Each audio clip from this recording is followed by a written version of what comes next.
about people, there's really not a whole lot of good people. There are a few, but it seems like there's just fewer than I thought there were when I was a kid, including myself. If we really compare what our righteousness and our standards are compared to what the Lord's standards of righteousness are, we can't really conclude that we're good people. We might be better than someone else, but we still got a lot to work on. I think we can all agree on that. But let's just say we're talking about why do bad things happen to good people, or we're answering the question of why do bad things happen, or why did this bad thing happen. The Bible really does answer that question. And I've answered it before, but just real quickly, I'll just run right through the answers really quick, give you a lot to think about, meditate on. The first reason why bad things happen to anybody or to an individual is because they're being chastised. They've done something wrong. And because they've done something wrong, they're reaping what they've sown. You've heard the Bible say that you will reap what you sow. You sow unto the Spirit, you shall of the Spirit reap life everlasting. You sow unto the flesh, you shall of the flesh reap destruction. And what he's saying there is, if you plant seeds, they don't come up instantly. It may take a while for the bad seeds to sprout into bad fruit, and that bad fruit to putrefy everything around it. But God allows us to be chastised. The Bible tells us that, and sometimes causes the chastisement. God tells us that He chastised every son whom He receiveth, and no chastening for the present time seemeth to be glorious, but is grievous. But afterwards it yields the peaceable fruits of righteousness to them that are exercised thereby. It's in the book of Hebrews. Also, he's quoting from the book of Psalms. So several times in the Bible, also in the book of 1 Samuel. The Lord is going to chastise those that He loves. He's not going to let you enjoy sin. So if you are involved in sin, He's certainly not going to let you enjoy it. It's going to come with strings attached, and those strings are very painful, and it's the Lord trying to drive you back into obedience, or maybe not trying, driving you back into obedience. You remember, Jonah probably could have said, "Why is this happening to me?" But he didn't. He didn't ask the question the way Job asked the question. And I want to draw a distinction here between Job and Jonah. You remember that Jonah was being disobedient, and his destruction and the things that happened to Jonah, the terrible things that happened to Jonah, were a direct result of his disobedience. He was clearly being chastised, and he clearly understood that he was being chastised. When the men of the ship asked, "Why is this happening to us?" Jonah said, "I know why it's happening. It's me. I'm the problem. Throw me overboard, and you'll get rid of all of this chaos around you, because I'm the source of it, and we're all in this together because of me. You're being chastised, not for anything you've done. You just happen to be close enough to me to feel the wrath of God that's directed at me." And Jonah understood very clearly that he was being chastised. I think there's a great lesson there. When people are being chastised, there's really no secret about it. God makes His intentions known, and the object of His chastisement, you don't have to wonder about it. You know that you've done wrong, and God will communicate with you directly in your soul to let you know that this indeed is directed at you. And if you don't want to acknowledge that, that's between you and Him. Some people don't acknowledge that. Why is this? Remember, I told you this story about visiting that fella in prison who had robbed a liquor store, and his mother begged me to go see him in prison. So I go see him in prison. And he says, behind the glass, he said, "Brother John, I don't know why any of this is happening to me, but I know God's got a purpose in it." I said, "Well, I know what's happening to you. It's happening to you because you held up a liquor store, you numbskull." God's purpose is to teach you obedience, and maybe you won't do that anymore in the future. You know, we just have this, some of us have a selective memory about what we want to remember about God. We remember He's good and He's gracious and He's merciful, and sometimes we forget that He's also a loving God that chastises His children. This hurricane chastisement, I think that we'd all know what we were being chastised for, like Jonah did, if it was. You understand what I'm trying to say? I just don't think this is the wrath of God poured out on America for any sin that we've done.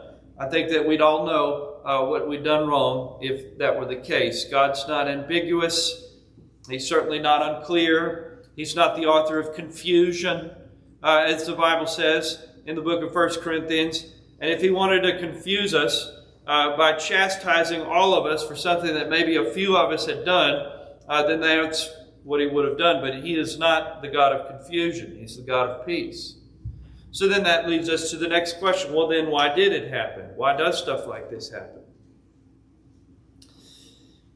There is, of course, the product of individual sin. We get chastised for individual sin. Then there's the product of just natural sin. You just being around other people's sin, getting chastised. You get swept up in their chastisement. Then there's the third answer to that question, which I think fits this situation. In the 8th chapter of the book of Romans, he tells us this. For we know that the whole of creation, for we know, there's no ambiguity here, there's no unclearness. The Apostle Paul knows. Notice the language. For we know that the whole of creation, that's the entire world, everything in it, the whole of creation groaneth and travaileth together in pain until now. And not only them, but we ourselves, which have the first fruits of the Spirit, groan within ourselves, waiting for the adoption, to wit, that means to show up, the redemption of our bodies, the second coming, the resurrection of our bodies. Bad things happen because we live in a sin-cursed earth.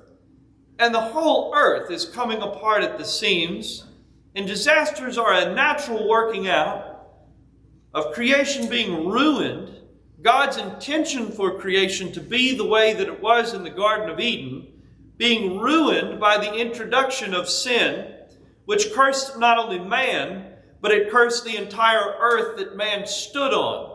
If you notice the curse that God pronounces upon Adam and Eve and the serpent, and then he pronounces a curse upon the earth in the book of Genesis. There are actually 4 curses pronounced on mankind, animals, and the entire earth in the book of Genesis because of what Adam did by introducing sin into the world. He also introduced death into the world, and tragedy, and bad circumstances, and hurricanes, and tornadoes, and volcanoes, and tsunamis, and whatever else, poisonous snakes, and spiders, and all kinds of other things. Accidents happen to people all the time. Not because of anything they did, but you can't blame anybody else. That's why they call them accidents. It's nobody's fault. It's just a tragic circumstance that we find ourselves in. So there are clear answers to the questions that we ask ourselves in times like this.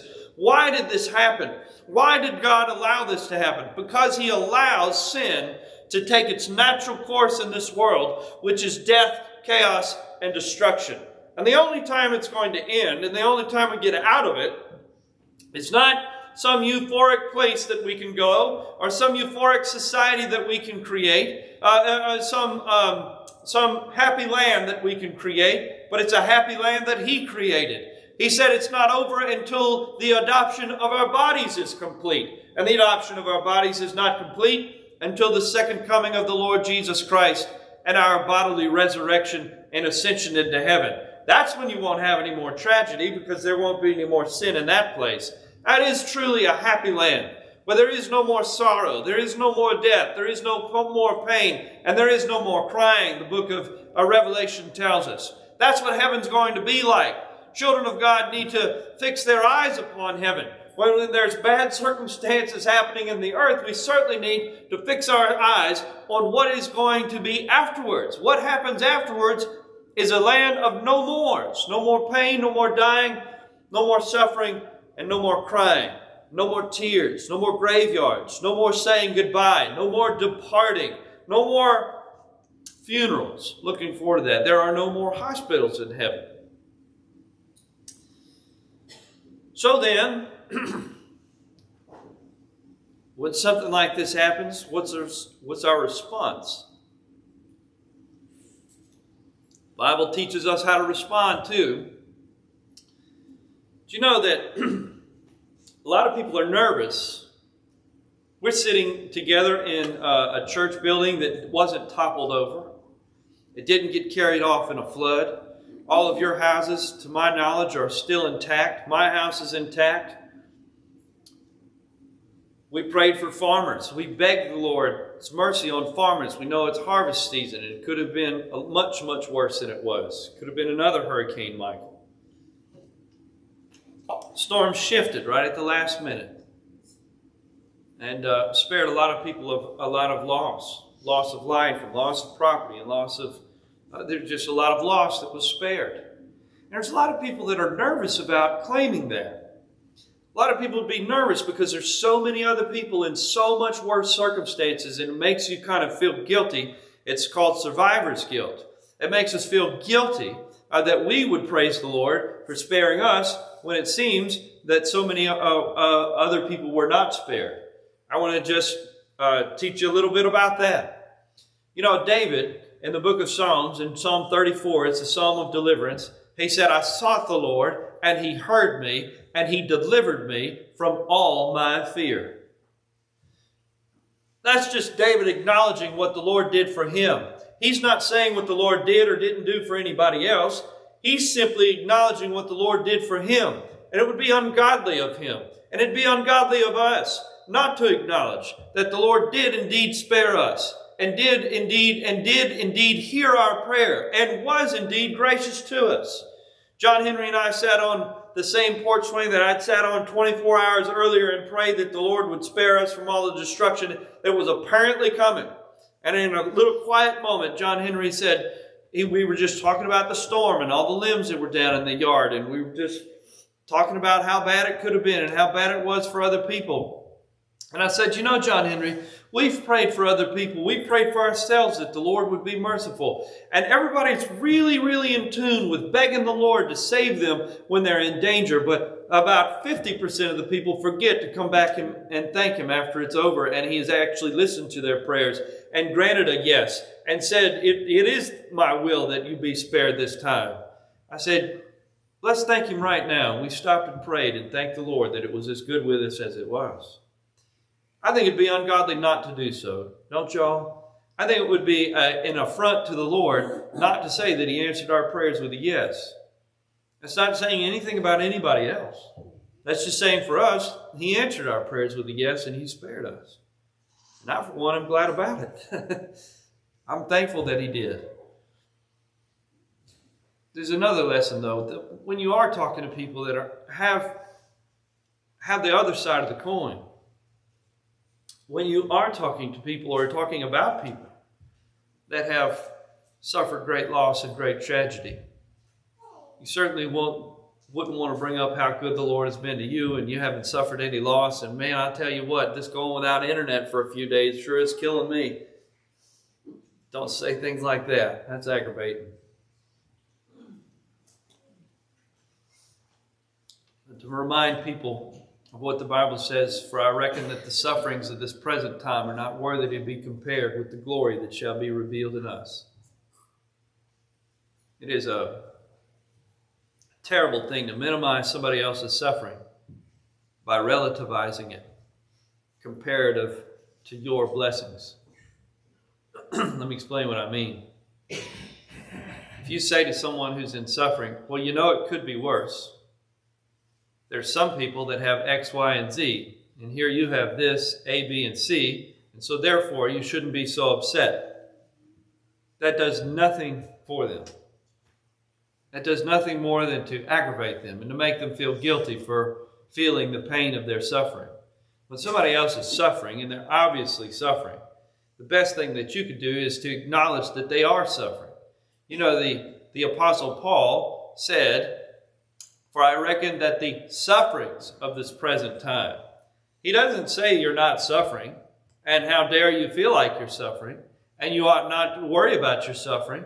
He just simply says, for I reckon, I'm counting it up. You are suffering a lot. And he's talking to people that are being persecuted by the Roman Empire and having their lives taken from them, and people in their families arrested for preaching and believing just like you do this morning. Can you imagine living in that kind of society, where you'd have to go into the graveyards at midnight, where we'd have to cut out the song service and the preacher would have to preach a sermon by whispering and hope that nobody found out that we were out in the graveyard? You know that's how they used to meet in ancient times when they were being persecuted. They'd meet out in the graveyard at midnight because the Romans were superstitious and thought that the spirits came out at night, and the Christians were the only ones that understood that the spirits were already gone and the only thing in the graveyards were dead bodies, and they couldn't hurt you. And so therefore that's a safe place to go, because the Romans are scared to death of the haunts, and we can go into the graveyard because we know there's no such thing. And they met at midnight by the light of the moon and talked about the Lord out there. Can you imagine living in that kind of society? And he speaks to those kind of people that are in that kind of suffering, and he says, "For I reckon that the sufferings of this present time are not worthy to be compared with the glory that shall be revealed in us." He's just simply trying to get your mind off of your present suffering and on to the glory that shall be revealed in us. Not might be, not we hope is revealed in us, that we might be able to earn it one day. He said it shall be revealed in us. Children of God have glory in them, and one day it's going to be revealed fully when we are in heaven. He says, think on those things when you're in terrible suffering, that it is going to get better. Not that it's not bad, it's simply just going to get better. And it's going to be so much better that it's not even worthy to be compared to the sufferings that you have. We're not even going to put them on the same scales, because the glory's going to be the weight of glory is so heavy that it would outweigh the suffering so much that it doesn't even deserve to be placed on the same scale and weighed against our sufferings. That's how wonderful glory is going to be after a while. And that's what I would tell the people that are in the tragic circumstance that my brother-in-law mentioned to me. I tell them a lot of other things, but I'd remind that grieving mother. I would remind her of heaven and what her babies are enjoying, what she's going to enjoy one day. And finally, again, what do we do about it? Well, he tells us, I learned this of all things from a man who's very special to me. We were just sitting around, and I hope he's watching. We were sitting around in my living room one Christmas, and this is when my father-in-law still lived in Birmingham, Alabama. And I don't know if you know about my father-in-law, but he loves to communicate. He's wherever he's at, I've never been in his presence for longer than about an hour and a half until he's on the phone or answering an email or reaching out to someone. He's got friends all over the United States. He's a preacher, and but he's been a traveling preacher since he was 14 years old, and he's now in his 70s. And he's just got friends all over the United States, and he knows what they're all doing and what they're all up to. I mean, he's a wonderful friend, keeps in touch.